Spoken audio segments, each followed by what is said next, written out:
هذه هي عدسة TT Artisan 56 ملم f1.8.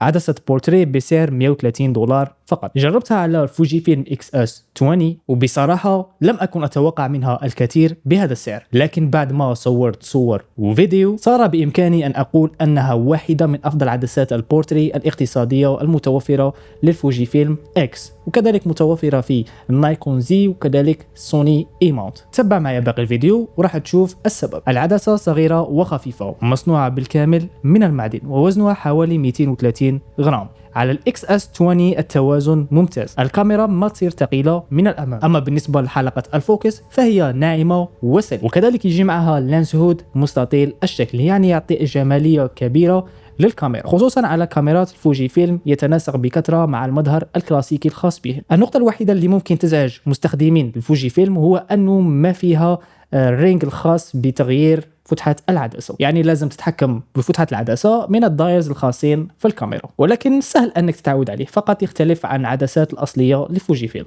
نحكي الآن على حدة الصورة في هذه العدسة. على فتحة f1.8 العدسة تكون حادة جدا في الوسط، أما في الأطراف فتكون ناعمة بعض الشيء، وهذا أمر طبيعي لأنها عدسة موجهة للبورتري، وأكيد لما تصور بورتري فأكيد الموديل راح يكون في السنتر الخاص بالصورة. أما لما توقفها على f2.8 أو f4 فالحدة ستنتشر في الإطار بالكامل. العزل ناعم وطبيعي والبوكي دائري، أما في الأطراف فالبوكي راح يعطيك واحد المظهر يشبه للسويرلي إفكت، أو يعني بعض الشيء انامورفيك، يعني ما راحش يبقى سيركلز كما ترون في الصورة، واللي صراحة حسيته أنها بليزنج أكتر من البوكي الدائري. وكذلك مع محاكاة الألوان في الفوجي فيلم، يعني لما تستعمل الفيلم سيموليشن أو الفيلم ريسيبي فأكيد راح تعطيك صور جاهزة للنشر مباشرة من الكاميرا، لأنه الكونتراست في هذه العدسة يعتبر كونتراست جيد جدا. النقطة الوحيدة الأضعف في هذه العدسة واللي ربما راح تشكل بعض الإزعاج لبعض المستخدمين هو تحكم هذه العدسة في الفلير، يعني إذا صورت مباشرة ضد الشمس أو مصدر ضوء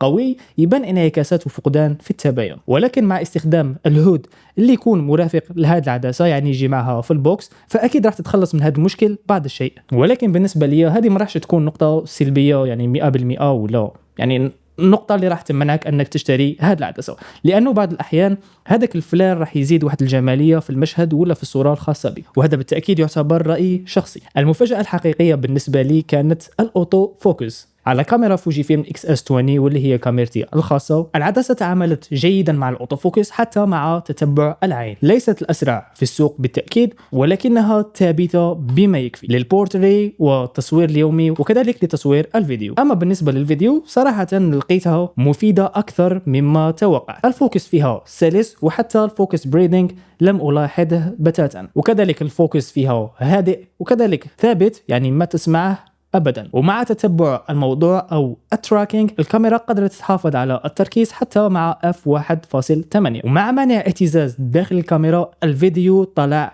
ثابت كما ترون في الشاشة، وحتى العزل من هذه العدسة يعطي هذاك الطابع السينمائي. أما بالنسبة لمسافة التقريب الدنيا لهذه العدسة فهي 0.5 متر، يعني نصف متر، وهذا الأمر يخص الناس اللي يحبوا يصوروا البرودكت فوتوغرافي أو يصوروا الأشياء الصغيرة. راح نخلي لكم كذلك أمثلة في الفيديو. المهم نحكوا على ميزات وعيوب هذه العدسة. المميزات: سعر اقتصادي جدا لعدسة بورتري، وزن خفيف وبناء معدني متين، حدة ممتازة في الوسط وبوكي جميل، وكذلك أداء جيد للصور وللفيديو. أما بالنسبة للعيوب والتي في رأيي الشخصي تعتبر أنها ليست بالعيوب اللي يعني تأثر على الصفقة، نذكر منها أنها ما فيها حلقة فتحة العدسة، وهذا الأمر يهم بكثرة مستخدمي الفوجي فيلم. كذلك نذكر مشاكل الفلير والانعكاسات اللي تجي لما تتعرض هذه العدسة للضوء الساطع. ويبقى السؤال المطروح: لمن موجهة هذه العدسة؟ إذا كنت مستخدم كاميرا APS-C mirrorless مثلا سوني اي ولا فوجي فيلم او حتى النايكون زي، وتريد عدسة بورتري ممتازة بميزانية بسيطة، كذلك تحب العزل اللي يكون في الخلفية وفي نفس الوقت صور حادة، هذه العدسة في رأيي راح تكون خيار رائع ليك، لأنها مقابل $130 راح تعطيك أداء ممتاز. وصراحة هذه العدسة راح تصير جزء من حقيبتي اللي نحملها معايا يوميا ولا للعمل أو حتى للتصوير كهواية، لأنها أعطتني تجربة رائعة في الصورة والفيديو اللي صراحة تتجاوز سعرها. المهم هذه كانت نهاية الفيديو. ما تنسوش تخلوا لي رايكم في التعليقات حول هذه العدسة، وكذلك اللي طالب بهذه العدسة راح نخلي لكم الروابط أسفل في الوصف. ما تنساش تخلي اشتراك ومتابعة، والسلام عليكم.